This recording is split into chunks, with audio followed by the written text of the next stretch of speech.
एक बार फिर से आप सभी का स्वागत है। हम अध्ययन कर रहे हैं लय व्यवस्था का और अब समय है कि हम उसके तीसरे डिवीजन यानी कि जो शुद्ध और अशुद्धता के नियम यहाँ लय व्यवस्था उसके 11वें अध्याय से लेकर के 15वें अध्याय तक बताए गए हैं उसका अध्ययन करें। तो सबसे पहले हम 11वें अध्याय का अध्ययन करेंगे जहां पर शुद्ध और अशुद्ध पशुओं के विषय में इस्राएलियों को बताया गया है कि क्या क्या तुम्हारे लिए शुद्ध है, क्या क्या तुम्हारे लिए अशुद्ध है। तो मेरे प्यारे भाई बहनों, यहाँ पर हम देखते हैं बहुत सारे पशुओं के विषय में यह लिखा गया है कि ये तुम खा सकते हो और बहुत सारे पशुओं के विषय में यह लिखा गया है ये तुम नहीं खा सकते हो। यहां पर उनको जो दो डिवीजन में डिवाइड किया गया है, यहां पर लिखा है कि जितने पशुओं में से जिनके जो चिरे हुए फटे हुए खुर होते हैं और जो पागुर करते हैं उन्हें खा सकते हो।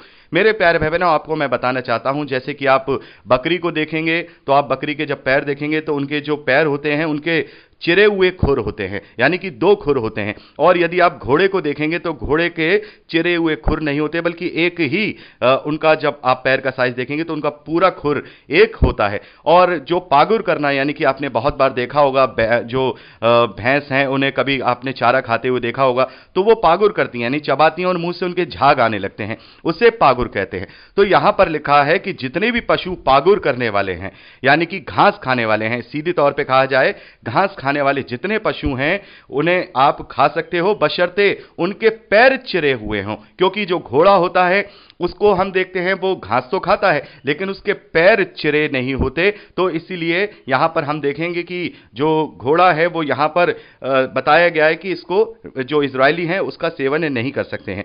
और यहां पर कुछ ऐसे पशुओं के विषय में भी लिखा है जिनके पैर तो चिरे हुए होते हैं लेकिन वो पागुर नहीं करते, और बहुत सारे ऐसे पशुओं के विषय में भी यहां लिखा है जो पागुर नहीं करते लेकिन उनके पैर चिरे हुए होते हैं। जैसे कि यहां पर एग्जाम्पल दिया गया है कि ऊंट को, यहां पर ऊंट का एग्जाम्पल दिया गया है। ऊंट जो पागुर तो करता है परंतु चिरे खुर का नहीं होता, इसलिए वो तुम्हारे लिए अशुद्ध ठहरा है। शापन जो पागुर तो करता है परंतु चिरे खुर का नहीं होता, वह भी तुम्हारे लिए अशुद्ध है। और खरा जो पागुर करता है परंतु चिरे खुर का नहीं होता, इसलिए वह भी तुम्हारे लिए अशुद्ध है। और सुअर जो चिरे अर्थात फटे खुर का तो होता है परंतु पागुर नहीं करता, तो वह तुम्हारे लिए अशुद्ध है। यानी कि एक तरीके से देखा जाए कि दोनों यहां क्राइटेरिया पूरे होने चाहिए, यानी कि वो पागुर भी करता हो, उसके पैर भी उसके जो खुर हैं वो भी चिरे हुए हों, वो ही जो पशु हैं वो इजरायली उनका मांस खा सकते हैं, और भले ही एक चीज क्यों ना पाए वो उनके लिए अशुद्ध है। तो मेरे प्यारे भाई बहनों, अब सवाल ये उठता है कि यहां जो 11वें अध्याय में शुद्ध और अशुद्ध पशुओं के विषय में बताया गया है, क्या ये सारे क्राइटेरिया मसीह विश्वासियों पर लागू होते हैं? क्या उन्हें इसी हिसाब से मांस का सेवन करना चाहिए? क्योंकि एक सवाल बहुत ज्यादा मसीह विश्वासियों में उठाया जाता है और वो है पोर्क के सेवन का, यानी कि सुअर के मांस के विषय में बहुत बार यह सवाल उठाया जाता है कि मसीह विश्वासियों को क्या सुअर का मांस खाना चाहिए या नहीं खाना चाहिए, क्योंकि व्यवस्था विवरण में भी इस बारे में बताया गया है और लय व्यवस्था में भी यहां हम 11वें अध्याय में पढ़ते हैं साफ तौर पर सुअर के मांस को अशुद्ध ठहराया गया है। मेरे प्यारे भाई बहनों, इसके विषय में हम देखते हैं कि प्रभु यीशु मसीह ने क्या कहा है। मरकुस का सुसमाचार उसका 7वां अध्याय उसके 14वें वचन से लेकर जब हम 23वें वचन तक पढ़ते हैं तो हमारे सारे डाउट यहां क्लियर हो जाते हैं। यहां पर लिखा है कि प्रभु यीशु मसीह ने लोगों को अपने पास बुलाकर उनसे कहा, तुम सब मेरी सुनो और समझो। प्रभु यीशु मसीह कह रहे हैं कि देखो मेरी बातें सुनो और बड़े ध्यान से, बड़े अकल से समझो। कोई ऐसी वस्तु नहीं है, यहां प्रभु यीशु मसीह क्या कह रहे हैं, कोई ऐसी वस्तु नहीं है जो मनुष्य में बाहर से समाकर उसे अशुद्ध करे। कोई वस्तु ऐसी नहीं है जिसे जो मनुष्य ग्रहण करे और वो उसे अशुद्ध करे। लेकिन यहां प्रभु यीशु मसीह कहते हैं परंतु जो वस्तुएं मनुष्य के भीतर से निकलती हैं वही उसे अशुद्ध करती हैं। तो यहां पर प्रभु यीशु मसीह का कहने का जो तात्पर्य है वो ये है कि कोई भी धरती की खाने पीने की चीज किसी भी मनुष्य को अशुद्ध नहीं करती हैं, वरन जो मन है, जो हमारा भीतरी मन है वो ही अशुद्ध बातें निकालता है और हम आत्मिक रूप से अशुद्ध होते हैं। यानी कि ये जो शरीर है ये नाशवान शरीर है, ये ना ही किसी रीति से शुद्ध हो सकता है ना ही किसी रीति से अशुद्ध हो सकता है। ये नाशवान है, ये मिट्टी का शरीर है, ये मिट्टी में मिल जाएगा। लेकिन जो हमारा स्वरूप है परमेश्वर की समानता में, वो हमारा आत्मा है, वो हमारा कॉन्शियस है। यदि हम अपने कॉन्शियस से कोई अशुद्ध बात निकालेंगे वो ही हमारे आत्मा को, कॉन्शियस को अपवित्र कर सकता है, अशुद्ध कर सकता है। धरती की कोई भी बाहरी वस्तु ऐसी नहीं है जो हमें समा करके अशुद्ध कर सके। आगे लिखा है, जब वह भीड़ के पास से घर में गया तो उसके चेलों ने इस दृष्टांत के विषय में उससे पूछा। उसने उससे कहा, क्या तुम भी ऐसे नासमझ हो? क्या तुम नहीं जानते कि जो वस्तु बाहर से मनुष्य के भीतर जाती है वह उसे अशुद्ध नहीं कर सकती, क्योंकि वह उसके मन में नहीं परंतु पेट में जाती है और संडास में से निकल जाती है। यानी कि जो भी कुछ हम खाते हैं, जो भी हम सेवन करते हैं, वो हमारे पेट में जाता है, और पेट में जाता है, वो हमारे मन में नहीं जाता। वो पेट में रह करके सुबह टॉयलेट से बाहर निकल जाता है। तो फिर वो हमें कैसे अशुद्ध कर सकता है? जो वस्तु, जो बात हमारे मन में जाती है वही हमें अशुद्ध कर सकती है। यानी कि यदि हमारे मन में बुराई आए, यदि हमारे मन में अशुद्धता आए, किसी के विरोध में कपट आए, किसी को धोखा देना है, यह सारी बातें हमें अंदर से अशुद्ध करती है, ना कि कोई खाने पीने की चीज। यहां पर प्रभु यीशु मसीह कह रहे हैं कि क्या तुम इतने ना समझ हो, तुम इतनी भी बात को अच्छे से नहीं समझ पा रहे हो कि जो वस्तु हम ग्रहण कर रहे हैं, जो चीज हम खा रहे हैं, वो मन में नहीं जा रही है, वो पेट में जा रही है, और पेट में से उसका पोषक तत्व इस शरीर के द्वारा ले लिया जाता है और बाकी सब कुछ बाहर सुबह निकाल दिया जाता है। आगे लिखा है कि यह कहकर, यहां पर लिखा है साफ तौर पर, हम यहां देखते हैं 19वें वचन में, यह कहकर उसने यानी प्रभु यीशु मसीह ने सब भोजन वस्तुओं को शुद्ध ठहराया। सब भोजन वस्तुओं को उसने यह कहकर शुद्ध ठहरा दिया, क्योंकि हमें जो भेद दिया गया है, हम जान गए हैं कि हम अब शारीरिक नहीं हैं। जो इजरायली थे वो इस बात को नहीं जानते थे, वो केवल अपने आप को शारीरिक रीति से ही समझा करते थे। लेकिन यह भेद हम पर प्रकट हो गया है कि हम शारीरिक नहीं हैं, हम यहां के नहीं हैं, हम यहां के नागरिक नहीं हैं। हमारा जो नागरिकता है, हमारी जो नागरिकता है वो स्वर्ग की है, और यह शरीर भी हमारा नहीं है। यह शरीर भी यहां पर जो मिट्टी का शरीर है वो मिट्टी में ही मिल जाएगा। हमें एक नई देह दी जाएगी जो स्वर्गीय देह होगी। तो जब सब कुछ यहीं का है और यहीं रह जाएगा, और हमें यहां से केवल परमेश्वर का स्वरूप जो उसका आत्मा है और नए शरीर के साथ, स्वर्गीय शरीर के साथ जब हमारा पुनरुत्थान होगा, तब हम वहां उस अपने देश में जाएंगे, स्वर्ग में जाएंगे, वो हमारा असली होगा। तो फिर यहां वो शरीर जो नाशवान है वो कैसे अशुद्ध हो सकता है? तो यहां प्रभु यीशु मसीह ने इस प्रकार से सभी भोजन वस्तुओं को शुद्ध ठहराया है। और मेरे प्यारे भाई बहनों, हम देखते हैं कि जब उत्पत्ति की पुस्तक को जब हम पढ़ते हैं तो वहां हम देखते हैं कि परमेश्वर ने सभी पशु पक्षियों को सब बना दिया, और उसके बाद परमेश्वर ने कहा, उन्हें देखा और कहा अच्छा है। उसमें सारे पशु थे, ये सारे पशु थे, और परमेश्वर ने कहा अच्छा है। तो जो चीज परमेश्वर ने कहा अच्छा है, तो फिर वो अशुद्ध कैसे ठहर सकता है? लेकिन अब बात यह आती है कि जो व्यवस्था है उसमें इन सारी बातों को शुद्ध और अशुद्ध क्यों ठहराया गया है?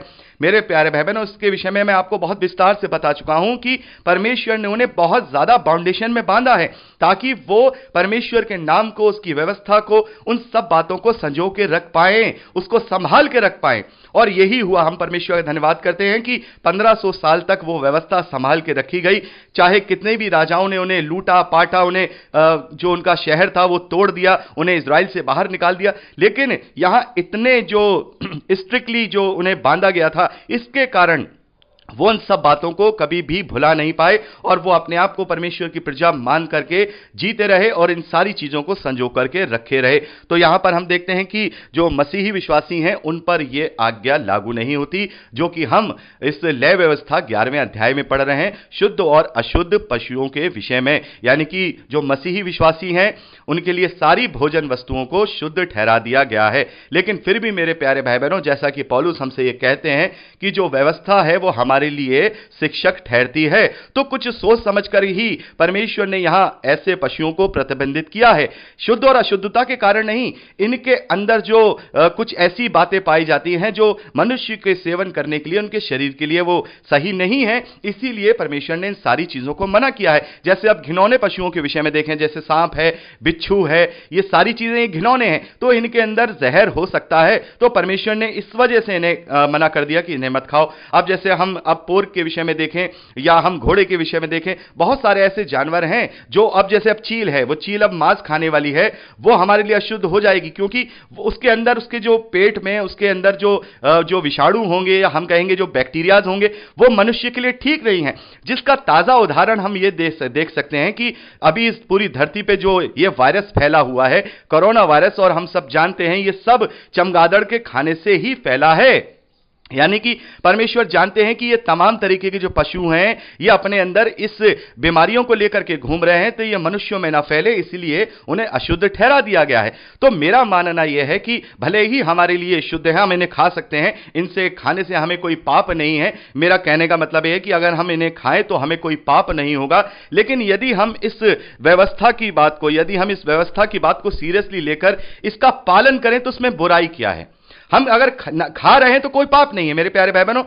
मेरा आपसे ये कहना नहीं है कि आप मत खाइए, ये गलत बात है, नहीं, कोई पाप नहीं है, कोई पाप नहीं है। लेकिन मैं इतना समझता हूं कि इतनी सारी भोजन वस्तुएं हैं, अगर हम इन अशुद्ध चीजों को जो यहां पर लिखी गई हैं व्यवस्था विवरण में और लय व्यवस्था में, अगर हम इनका सेवन ना करें तो इसमें बुराई क्या है? इसमें बुराई क्या है? तो मेरी तो यही राय होगी कि हम इन सबसे दूरी रहें तो ज्यादा बेहतर है। लेकिन अगर हमें खाना पड़ रहा है तो कोई ऐसी गलत बात नहीं है कि परमेश्वर को हमसे वो हमें पाप में डाल देगा, क्योंकि अब सब कुछ, सारी भोजन वस्तुएं यहां पर हम देखते हैं प्रभु यीशु मसीह ने शुद्ध ठहरा दी है। कोई भी ऐसी वस्तु नहीं है जो हमें अशुद्ध कर सकती हो। यह मेरी पर्सनल राय है, आप इसे मान भी सकते हैं और नहीं भी मान सकते, क्योंकि अब इस तरीके का भोजन करना कोई पाप की श्रेणी में नहीं आता, शुद्ध और अशुद्धता की श्रेणी में नहीं आता। लेकिन हमें अगर कोई किसी चीज से घृणा होती है, कोई चीज हमें घृणित लगती है, तो उसका सेवन हम ना करें, इसमें कोई भी पाप नहीं है। क्योंकि पौलुस कहता है जो जैसा बुलाया गया है वो वैसा ही रहे। यदि वो खाने वाला है, यानी वो मांस खाने वाला है, तो वो मांस खाने वाला रहे, उसमें कोई परेशानी नहीं है। अगर वो शाकाहारी है तो वो हमेशा शाकाहारी रहे, उसमें कोई बात नहीं है, क्योंकि खाना पीना परमेश्वर का राज्य नहीं है। इन सब चीजों में हम मसीह विश्वासियों को नहीं पड़ना है, इन सब में हमें नहीं उलझना है, क्योंकि ये सारी चीजें हमारी आत्मिक उन्नति के लिए कुछ भी नहीं है। तो मेरे प्यारे भाई बहनों, इस प्रकार से हम देखते हैं मरकुस के सुसमाचार में प्रभु यीशु मसीह ने बहुत ही अच्छे से यह समझा दिया, और उसने ये सारी बातें समझा करके सभी, यहां सब लिखा है, यहां लिखा है सब भोजन वस्तुओं को शुद्ध ठहरा दिया। 20वें वचन से लेकर 23वें वचन तक भी मैं चाहूंगा मरकुस का सुसमाचार 7वां अध्याय हम पढ़ लें, क्योंकि फिर उसने कहा जो मनुष्य से निकलता है वही मनुष्य को अशुद्ध करता है, क्योंकि भीतर से अर्थात मनुष्य के मन से बुरे बुरे विचार, व्यभिचार, चोरी, हत्या, परस्त्री गमन, लोभ, दुष्टता, छल, लुचपन, क्रूर दृष्टि, निंदा, अभिमान और मूर्खता निकलती है। ये सब बुरी बातें भीतर से ही निकलती हैं और मनुष्य को अशुद्ध करती हैं। यानी कि शरीर शुद्ध और अशुद्ध नहीं होता, वरन हमारा मन शुद्ध और अशुद्ध होता है। और इसी के विषय में प्रभु यीशु मसीह ने कहा, धन्य हैं वे जिनके मन शुद्ध हैं, वो परमेश्वर को देखेंगे। तो मेरे प्यारे भाई बहनों, इस प्रकार से सारी भोजन वस्तुएं अब शुद्ध हैं, हम इनका सेवन कर सकते हैं, इसमें कोई परेशानी नहीं है। लेकिन मेरी राय यही है कि घृणित वस्तुओं से अगर हम दूर रहें तो वो ज्यादा बेहतर होंगी, क्योंकि परमेश्वर ने कुछ ना कुछ तो सोच करके ही इन्हें अशुद्ध ठहराया है। उदाहरण मैंने चमगादड़ का आपको दे दिया है, और पोर्क के विषय में भी साइंटिस्ट कहते हैं कि उसका मीट भी मनुष्यों की आंतों के लिए अच्छा नहीं होता है। तो यह परमेश्वर का निजाम है, परमेश्वर कोई भी चीज ऐसे ही नहीं करता है, उसके पीछे कोई ना कोई कारण जरूर होता है, उसके पीछे कोई ना कोई मनुष्य की भलाई जरूर छुपी होती है। तो इस बात का हम ख्याल रखें, वरन ये कुछ भी अब अशुद्ध नहीं है, इनको खाना अब कुछ भी पाप नहीं है। तो मेरे प्यारे भाई बहनों, यहां पर हमने शुद्ध और अशुद्ध पशुओं के नियम के विषय में अध्ययन किया, जो कि 11वें अध्याय में पाया जाता है। अब हम 12वें अध्याय का और आगे का अध्ययन करेंगे, जहां पर हम प्रसूता के शुद्धिकरण के विषय में और दूसरी बातों के विषय में पढ़ेंगे। तो ये सब बातें अब हम अगली रिकॉर्डिंग में करेंगे। प्रभु आप सबको आशीष दे। Praise the Lord. जय मसीह की।